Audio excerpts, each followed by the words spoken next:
Olá pessoal, bem-vindos ao Fator Paranormal. Eu sou Cris de Pascoal e hoje eu vou relatar para vocês o 20º capítulo da minha jornada. Mas hoje eu vou passar uma orientação para que vocês fiquem ligados como que as seitas e as religiões elas utilizam de manipulações para manter as pessoas seguidoras fanáticas e robotizadas. E tudo isso pelo próprio momento atual, né, do planeta, né? Bom, pessoal, para quem sabe, seitas não é apenas um fenômeno escatológico, mas social. Elas destroem vidas, causam anomalias social e transtornos psicológicos irreversíveis. Fato é, estamos diante de um fenômeno social e espiritual que cresce a cada dia de modo alarmante. Nessa época, e o tipo de sociedade em que vivemos, elas possibilitam os mais diversos grupos religiosos, né? E que proliferam também as suas ideias, doutrinas e visões de mundo entre nós. Você sabe quem são eles? Qual o maior perigo que eles representam para a sociedade de um modo geral? Bom, diante desse caos político-religioso instalado em nossa era pós-moderna, é justo que as pessoas que estudam metafísica e espiritualidade façam algumas perguntas. Então vamos começar pela primeira. O que faz uma pessoa aderir a uma seita, a uma religião? O que faz pessoas se juntarem às seitas? Elas são recrutadas ou elas apenas se juntam? Pessoas são recrutadas por uma mensagem ou por um método? Bem, as respostas não são tão simples assim, né? Não existe apenas um fator determinante que seja responsável pelas explicações. O bicho-homem é um ser muito complexo. E essa complexidade é formada por tais fatores como cultura, social, psicológica e vai, né? Então eu deixo um alerta aos crentes e fanáticos aí para o fato de não serem enganados por artimanhas filosóficas mundanas. Vamos entender aqui agora qual o perfil de uma mente manipuladora. Não pensem vocês que as heresias são produto de mentes obtusas, não. É necessário uma mente brilhante para conceber e gerar tal heresia. Quanto maior o brilho da mente, maiores são suas aberrações. Geralmente, o líder da seita é dotado de um carisma, magnetismo irresistível, aparência de vencedor, pousa de curador e demonstra grande entusiasmo pela causa que defende ou pelo produto que vende, né? O poder de convencimento desse líder inicialmente vem por meio do carisma, que pode ser de alguma habilidade especial de fato.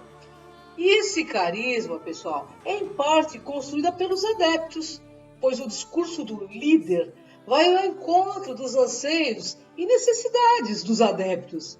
O líder sabe que tem solução, né, para aqueles anseios e convence o adepto também a aceitá-lo. Vamos entender, então, algumas técnicas de sedução para esse recrutamento. Você sabe o que é uma técnica de atalho mental? Nós somos, de certa forma, programados culturalmente e biologicamente com certa carga de informação, pressupostos. Alguns atalhos mentais podem ser criados, enquanto outros já estão na nossa mente, de certa forma instalados pela nossa sociedade e prontos para serem usados. O exemplo disso é a beleza, a cor, o sexo, a vestimenta, a amabilidade, autoconfiança, autoridade, aí vai. Agora vamos entender a técnica da reciprocidade. É uma subdivisão desse atalho mental. A maneira como esta regra funciona é assim, eu vou explicar para vocês. Se alguém faz a você um favor, você deve a ela um favor em retribuição, certo? Resultado gerado, constrangimento e culpa. Vamos entender o controle pós-conversão. Uma pessoa modifica o comportamento da outra, mudando o mundo em que vive. Definindo os termos, o que significa a modificação de comportamento? Bem, isso trata de estabelecer uma correspondência entre recompensa ou castigo pelas ações realizadas. E assim, pessoal, começa o controle psicossocial, ou seja, um Big Brother de seitas. Usam técnicas de manipulação mental e a enciclopédia da psicologia define manipulação como o gerenciamento e a direção dos seres humanos para uso hábil de seus desejos e qualidades, com o propósito de controlá-los com fins sociais, científicos, políticos, contrários às suas escolhas. Quer saber qual tipo de controle é? Então, é o controle do comportamento, é o controle do pensamento, é o controle do sentimento e é o controle também da informação. Assim surge o controle do comportamento. É efetuado mediante uma seleção comportamental, isto é, a seita seleciona a vida pessoal do adepto, entendeu? E geralmente a gente cai nessa quando está carente, né? E esse comportamento, de certa forma, é biológico e social e também por meio de controles ou restrições, tipo controle físico. Eles controlam a comida, a roupa, o aspecto físico, né? E também tem o controle social, que é o tipo de trabalho que a pessoa exerce, tipo de cursos, os tipos de amizade, seleção familiar, controle ocupacional. Nas seitas, há sempre algo para fazer. Cada seita tem uma série de comportamentos e tarefas que os adeptos devem cumprir. Assim, você será dominado mentalmente, com pleno controle mental. Aliás, você sabe o que é controle mental? O controle mental procura nada menos do que desfazer a identidade original de um indivíduo. Comportamento, pensamentos e ações, e reconstruí-lo na imagem do líder da seita. Isso é feito controladamente, rigidamente, e usando o que? A vida espiritual, física, intelectual e emocional do membro. O controle mental geralmente é também um processo social que encoraja obediência, dependência, conformidade. O processo desse controle desencoraja a autonomia e a individualidade. E ao emergir os recrutados num ambiente que reprime o livre pensamento e vai se trazendo os dogmas do grupo, torna-se a única preocupação da pessoa cumprir o dogma. Esta etapa, pessoal, inicia-se quando é bloqueado o senso crítico da pessoa. A pessoa perde o senso de criticidade. O bloqueio se dá pelo seguinte processo. Aprendizagem de uma língua própria, é o giclês que eles usam. A emoção e a entoação dos mantras, canções, meditações, doutrinação exaustiva, atividades constantes. O objetivo, agora, depois disso tudo, é que o grupo pense pela pessoa. Os giclês e respostas preparados introduzem preconceitos mentais. As seitas realmente destroem o senso crítico por completo. Por isso que existem tantas crenças irracionais. Elas, de certa forma, destroem a habilidade de questionar as coisas. E ao destruir a sua habilidade de pensar, destrói também a sua habilidade de sentir. Depois controlam os sentimentos. Isso permite manipular os sentimentos das pessoas. Medo externo, criando um inimigo externo. O medo interno, temor em deixar o grupo. E a culpa por não se enquadrar dentro das regras internas. Fazem também o controle da informação. Isso causa uma total privação do senso crítico. Eles usam alguns livros sagrados, e literaturas proibidas para isso. E fazem com que a pessoa se prive de outras literaturas. Mas qual o resultado final alcançado com esse controle? Controle de outras pessoas. Aprendido desde muito cedo, vem por fim a ser usado no controle e eventualmente conduz ao autocontrole, pessoal, capaz de criar seguidores sem o mínimo de criticidade. Bom, assim concluímos que a única maneira de não sermos enganados, né, por líderes manipuladores é aprendermos nos render somente à nossa consciência, que está ligada diretamente a Deus, e buscar conhecer a si mesmo da maneira autêntica e profunda, e procurar utilizar também as ferramentas para combatermos de modo crítico, mas também equilibrado, as nossas autocorrupções. São ávidos, essas pessoas entendem o seguinte, eles são ávidos pelo poder e controle. É o poder pelo poder, entendeu?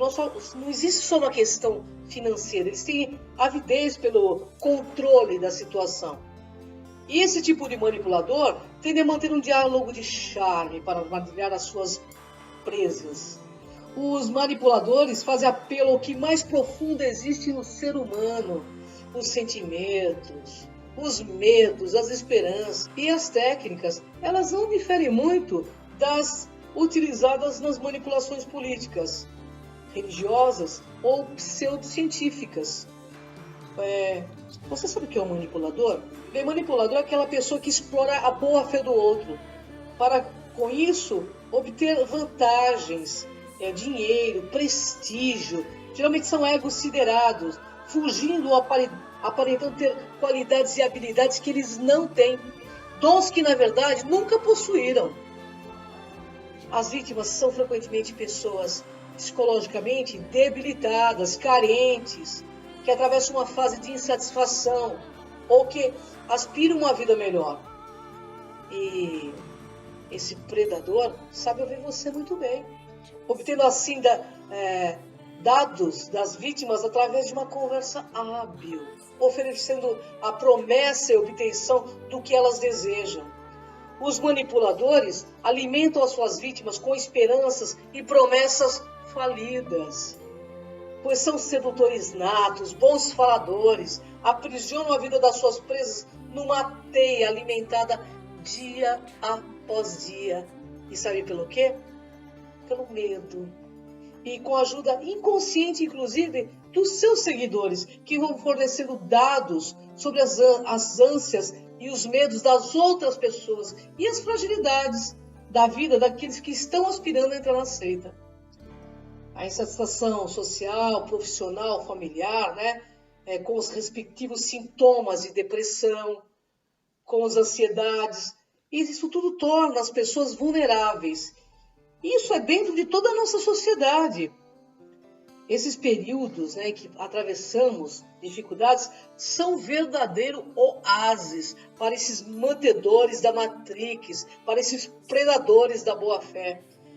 Esses vendedores de esperança, pessoal, representam igualmente uma quebra da monotonia de um casal, por exemplo. Mas existem vários critérios para você aí sair desse emaranhado. Porque a ideia deles é sempre trabalhar com a política do medo. E eles sempre são os melhores. Enviados diretos de Deus, os que têm contato absoluto com Deus, e eles sabem todas as chaves para a salvação. Sabe por quê? Porque o medo, ele diminui o nosso senso crítico. Então, tenhamos coragem de olhar as coisas como são e deixar de nos iludirmos que alguém virá para nos redimir. Somos nós que podemos e devemos chegar à nossa redenção através da nossa lucidez redentora. Isso tudo na união de ideias ideais para ação lógica, coerente e lúcida, também para promover a salvação da nossa espécie, por meio de ações verdadeiras e corajosas. Portanto, não façam sacrifícios de forma nenhuma de inocentes animais, pois se assim o fizer, estará demonstrando semelhança energética com esses abutres da espiritualidade, que está por trás de toda essa engrenagem macabra e negativa. E de vítima aí, você? E de vítima você será um agente desse sistema manipulador. Você passará a ser aliado do lado negro da força. Nossa maior forma de protesto é despertar, é atravessar as nossas sombras, conhecê-las e submergir a nossa luz.